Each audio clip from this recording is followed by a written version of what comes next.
I made the tragic mistake of watching YouTube Rewind 2018. Now, every year, YouTube puts out this big compilation-style video called YouTube Rewind, in which they quote-unquote highlight the best moments and trends of the year, but it seems like every single year they just fail worse than the year before. I don't know if we've ever gotten a legitimately good representation of the YouTube or internet community in a YouTube Rewind, as far as I'm able to tell, and from what I've seen out of the last couple rewinds myself. They have completely dropped the ball. So I didn't even expect for 2018's Rewind to be good. I knew it was going to be terrible. I didn't even expect it to be better than 2017. But Jesus Christ, YouTube, how do you fail so bad to A, represent your community, B, highlight the best trends of the year, C, make an entertaining video, and D, make something that represents the community that makes your website run? I'm completely shocked that they have fucked up this bad. No, you know what? I'm not shocked they fucked up this bad. I'm actually shocked they didn't make it worse, because they totally could have. But this was just a dumpster fire. So as we all know, okay, I just want to say this beforehand, it's gonna suck, okay? It's gonna be bad, all right? I want you to be prepared for what we're about to go through, because we're gonna talk about it. So my preemptive, I guess, statement here is that right now, the biggest internet war, pretty much, of YouTube's history, I guess, is going on right now. PewDiePie and TSeries, hundreds of millions of combined subscribers, fighting for the #1 subscribed spot on YouTube. This has been going on for months, literally has been going on for months, has been pretty much the biggest event in YouTube's history up until this point. At least that's what it seems, okay? This is a big moment, okay? It's been one of the biggest events on YouTube, okay? But in this rewind, there will not be a single mention of it. There will not be a feature from either channel, no representative from T-Series. PewDiePie's not in it. Of course, we know why PewDiePie's not in it, because, well, YouTube leans left and PewDiePie said some bad shit, which means even though he's the #1 creator on the platform, is the most popular, just gained 5 million subscribers in the last month as a result of this clash with T-Series on YouTube alone, that just doesn't need to be talked about. It won't be covered, even though it's been pretty much the biggest thing on YouTube over the last few months. Has wrapped in companies from all over the world as part of their marketing strategy to say, you know, subscribe to PewDiePie. Printers around the world were hacked over this entire feud.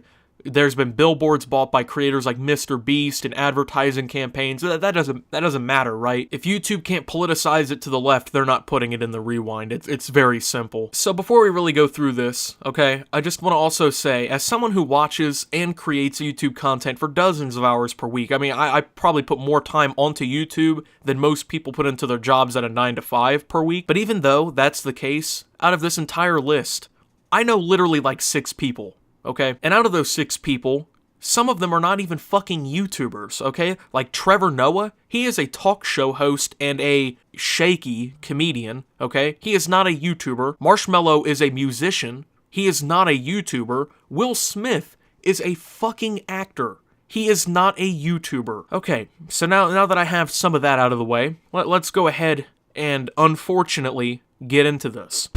Quit horsing around! Play me some of that jumping music. Okay, you said jumping music? Jumping music.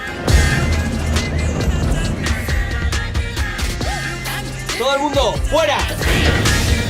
So as you can see, Fortnite is one of the main focuses, really, of the entire rewind, which I think we should all expect. It's been a game that in 2018 has exploded in popularity. It's one of the most popular video games of all time. All of the growth has been pretty much within this year. Yet when you look through this, you'll only see a few gaming YouTubers, and that's just a gaming YouTuber, you know? When it comes down to it, Fortnite is not the only game that is popular on YouTube. I think we can all agree on that. Fortnite is not the only game. But only YouTubers like Ninja and Markiplier even made the cut. I think these are the only 2 real gaming YouTubers that I know that I even saw in the entire credit roll or anything, right?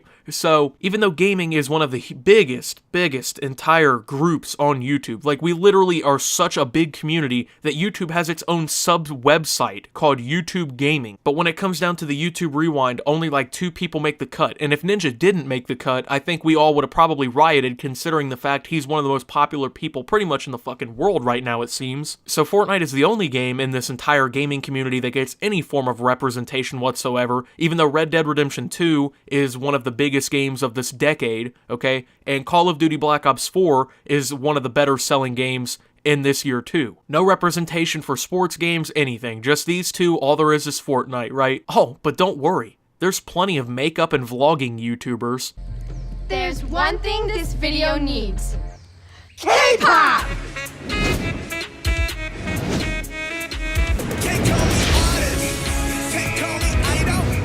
Then they go into this fucking K-pop crap, which for some reason was featured in the Rewind because KTS got like a #1 worldwide single or something, yet there was zero representation of any rap music, pop music that was decent, anything like that. Hip-hop and rap is the biggest genre in the United States. And then in plenty of other countries, it's one of like the top 5. It's one of the biggest genres of all time. No rock music, nothing. The only music that got any sort of prominent feature whatsoever was K-pop. Even though when you go down and you look at some of the best songs on YouTube this year, like God's Plan by Drake, even In My Feelings by Drake, which isn't a K-pop song, Eminem's Kill Shot, which was like the second fastest debut for a song in YouTube's history, there is no mention of any of this shit. There's no mention of anything really but one Drake song that became a challenge and then like a minute of K-pop. Like I said, the only song is a rap song that got featured was In My Feelings by Drake, which realistically was a pop song. So YouTube, which is all about inclusiveness and all this great representation, can't even represent the biggest genres in the world unless it's K-pop. And that's only because K-pop had a decent year when it came to growth. You know who really needs to be in this Rewind video? Everyone who managed to do something bigger than themselves this year, who found a way to help the causes that matter to them most. Oh, so everyone who did something bigger than themselves this year needs a mention, huh? About all their charity work, huh? Yeah, you know, don't mention the fact that PewDiePie just raised nearly 180,000 euros to help struggling children in India have better lives, right? You know, don't mention the fact that you and the Wall Street Journal took thousands from a YouTube stream for St. Jude's cancer children because you didn't like the jokes and the shitbag humor they had in their videos, right? Who proved it's okay to talk about mental health this year and showing their viewers that it's okay to go through tough times like that. Nah, no, let's focus on the YouTubers who showed how much mental health is something that's important, right? Except for, on the platform this year, how plenty of YouTubers weaponized their mental health to deflect, or how plenty of YouTubers advertised BetterHelp, which was a mental health scam. No, you only want to credit people for doing good things for charity when, number one, they politically align with you, number two, they're squeaky clean, no controversy in the past, or three, it's somebody that you actively push and represent, okay? It's just crazy to me how YouTube is really the only platform I know that has such a healthy population of different things that it could represent in a video like this, but just ignores. So many thousands of creators who would be worthy of being put in the YouTube Rewind, but no, they don't want to do that. They only want to represent the things that they think is going to benefit their political view. The gaming community is one of the biggest on the internet, okay? But we were represented by pretty much one person who plays pretty much one game, okay? But the makeup community was represented by way too fucking many people. And then YouTube goes on to embrace memes like Mason Ramsey, but they won't embrace some of the biggest memes to ever hit their platform that blew up this year. Speaking of memes that should have been embraced, how didn't VoiceOver Pete make the cut for YouTube Rewind? In literally a few weeks, his channel has grown from 0 subscribers to almost 650,000. Actually, I'm sorry, he's actually at 653,000 as of the making of this video, and he's pretty much squeaky clean too. The only thing that ever happened is he got kicked off of Fiverr, and you know, people like PewDiePie and Ninja even embraced this meme. It's one of the biggest memes of the year, no mention whatsoever, but hey, it's probably because Mason Ramsey's a child they can market, right? It's just, PewDiePie literally gained 5 million subscribers in the last month and was not mentioned, and I think we all know why, because, you know, he has a tendency of saying some bad stuff, right? But YouTube tries way too hard, so very hard, to make their rewinds politically correct, that to anyone who doesn't live in a bubble, they can't resonate with this. I don't know anyone who can look at this rewind and says, yeah, this is a very good representation of the last year on YouTube. Like, it's fucking stupid. I couldn't tell you who 80% of these people are at all, okay?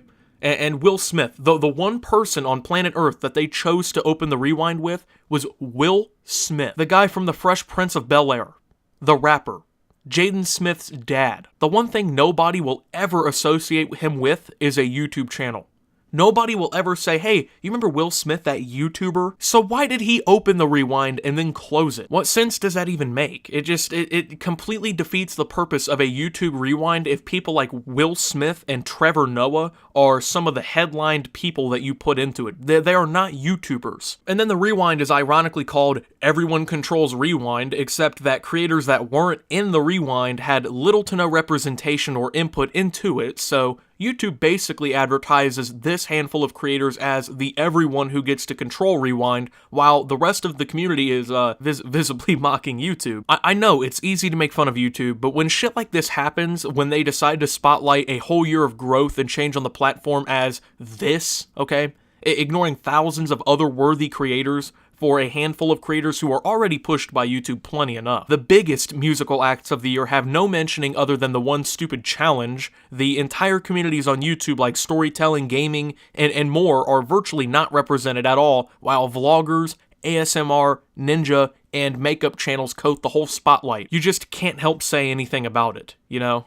Many of the YouTube's biggest acts, right? We've had so many different YouTubers have legitimate boxing matches that garnered significant attention in prestigious venues. No mention whatsoever. So it seems to me that YouTube not only values political correctness over what actually goes down on their platform, they value maybe 50 to 100 creators above pretty much everyone else. They don't value the input that the community gives back because every year it's the same shit. Everyone hates the rewind except for the people who are in it. They only value the few things that they can market instead of making something for their platform, even though the entire thing is marketed as something that the whole platform should love because it's supposed to represent everybody and what we've done this year. I don't understand why YouTube thinks people are just happy that this is going down. I mean, let's take a look at this. 51,000 likes, 44,000 dislikes, and as of right now, the video hasn't even been available for 32 minutes. I'm actually going to refresh it since I've been commentating. Let's do a refresh real quick.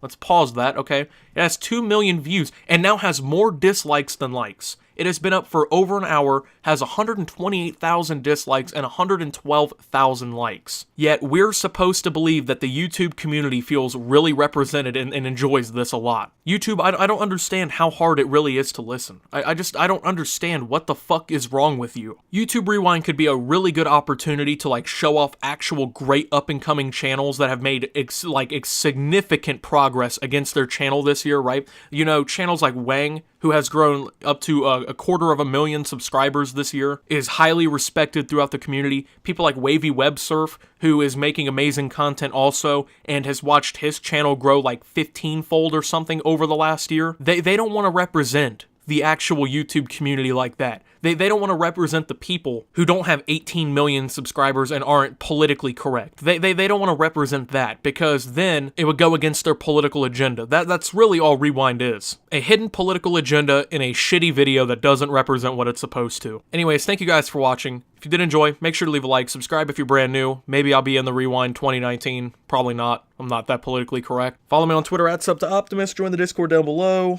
And until my next video, guys, this is Optimus. Salty about the rewind, because I'm not in it. I'm signing out.